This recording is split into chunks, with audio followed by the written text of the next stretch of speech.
দুনিয়ার ধোকায় পড়ো না বাপ, দুনিয়ার ধোকায় পড়ো না।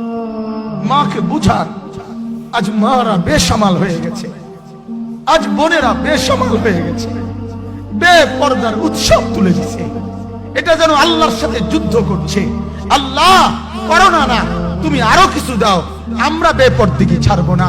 যুবক ছেলেগুলো যেন বলতেছে, আল্লাহ তুমি করোনা দেওয়ার চাই দাও, অশ্লীল ছবি দেখা, ফেসবুকে নর্তকী দেখা আমরা ছাড়বো না, দেখি তুমি কি করতে পারো, তুমি যা করার করো। দোকানদার ব্যবসায়ীরা হারামের লেনদেন করা বন্ধ করছে না, সুদখোর সুদ ছাড়ছে না, ঘুষখোর ঘুষ ছাড়ছে না, নাফরমান আর জিনাকার ব্যভিচারী এরা কেউ কিছু ছাড়ছে না। বেহায়ার বেপর্দা নারী তার অশ্লীলতার বেহায়াপনা ছাড়ছে না। মুসলমান তার ঘরে টেলিভিশনের নর্তকীর আওয়াজ তো বন্ধ করছে না। হায় করোনা কিভাবে যাবে, আযাব কিভাবে যাবে বলেন বলেন বলেন আপনি।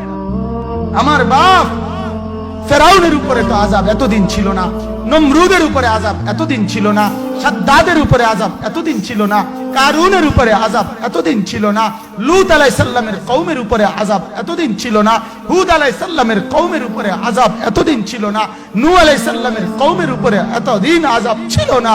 আজ আমরা মালিককে এই পরিমাণ